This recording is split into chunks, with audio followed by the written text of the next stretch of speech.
The only poster I can find of this movie looks like this. And this piece of amateurish trash masquerading as artwork tells you exactly what kind of movie you're about to see.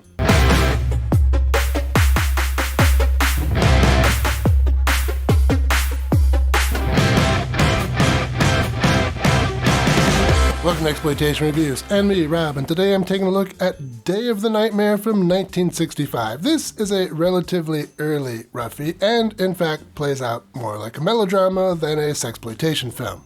But it does have some of those roughie elements wrapped up in a whole lot of incompetence, so let's check it out.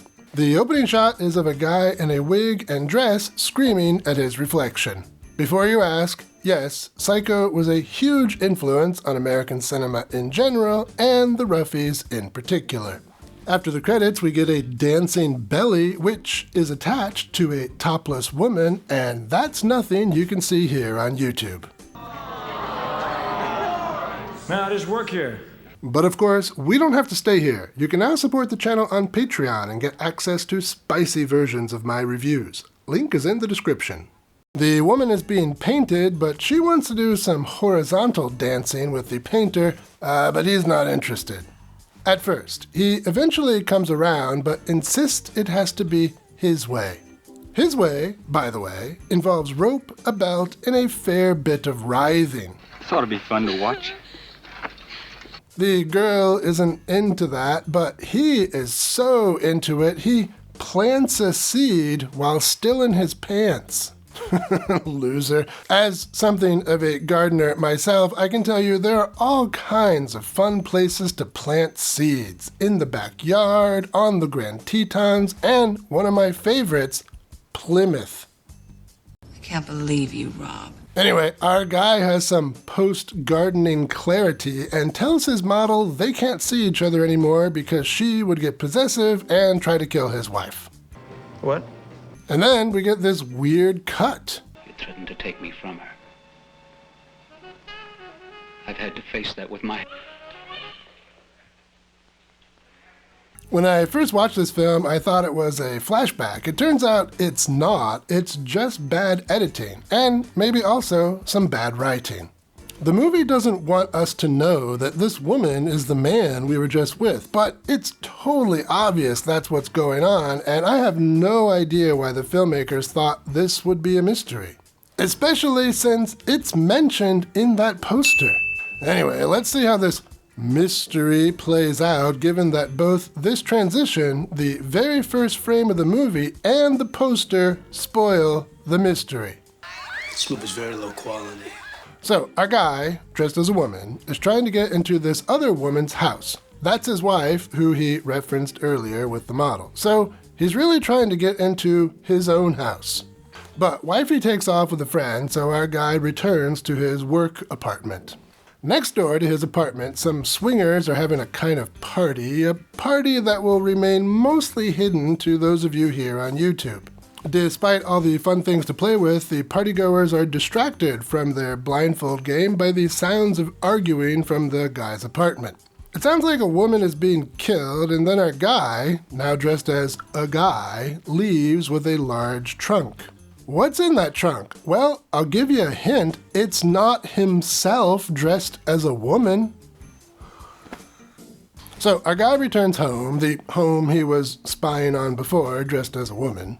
Some police show up to the apartment to investigate the argument and now missing woman. I have no idea how they heard about this since the swingers say they didn't say anything, and no woman is actually missing. Regardless, the detectives also show up and talk to our guy at his office. Our guy continues to lie to his wife about where he goes, which makes a certain amount of sense since one of the places he goes is to a hotel to watch lesbians make out. That's what I want. The police put the pressure on the wife. They think she knows something and are suspicious of her husband. And the wife is starting to be suspicious as well, and she investigates that trunk in the garage. You know what she doesn't find in that trunk?